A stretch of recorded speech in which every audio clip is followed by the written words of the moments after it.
We'll talk about tasks aligning with checks will be under a maintenance check group maintenance requirement. Task which does not align with maintenance check interval can either have individual maintenance requirement or part of a group maintenance requirement depending on optimization, staggering and various ETOPS requirements coming from the technical operations.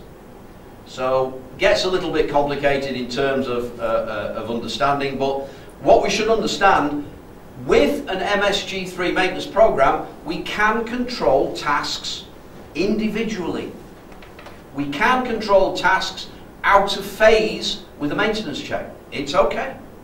What we have to do is to show that all tasks are accomplished within their due time. This is the process. This is what we have to achieve. The procedure covers revision of tasks at aircraft level. Here we're looking at structure inspection and looking at different levels. Remember that the structure inspection concerns itself with accidental, environmental and fatigue. Well, accidental is visible during an inspection. Environmental and fatigue will develop over time, which is why we're showing here that for an environmental deterioration we're looking at a threshold of 12 years. We're then doing repetitive at 6 years.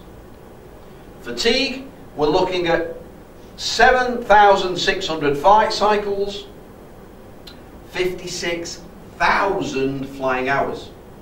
What life will we get out of an aeroplane? Well, you will get 100,000 flying hours out of a Boeing or an Airbus, for example. 100,000 flying hours. You can get more. Boeing goes up to 110, 120 or more. At a certain point, it's not how long it can keep going, it's how much money it costs to keep it going. At a certain point, the maintenance becomes prohibitive.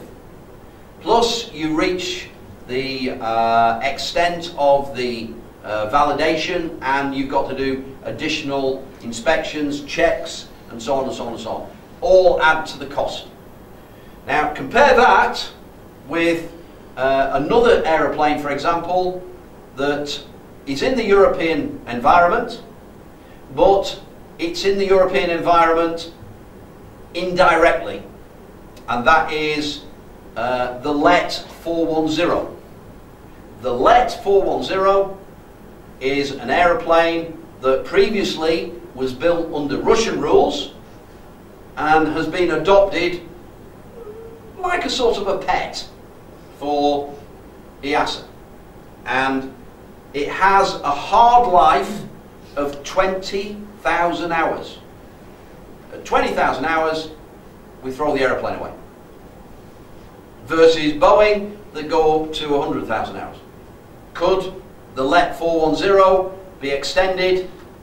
Of course it could. Absolutely. Why isn't it? I don't know. Incidentally, the engine was also thrown away at 20,000 hours, and the company that manufactured the engine was purchased by General Electric and has now been converted to an on-condition engine. So previously we'd throw the engine away at 20,000 hours. Now we can keep it and manage it in a different way. No, don't throw the engine away. Don't. So the message is there is a huge opportunity to optimize the maintenance, to change the way we manage the maintenance. The LET 410, for example, they take all the instruments off the aeroplane, they put them in the workshop, and they test them. Why? Because that's what it says. Why? Because nobody's changed it. If you look at an aeroplane, you have, for example, the captain's altimeter, and you have the first officer's altimeter. And if you're at 10,000 feet, both altimeters say you're at 10,000 feet,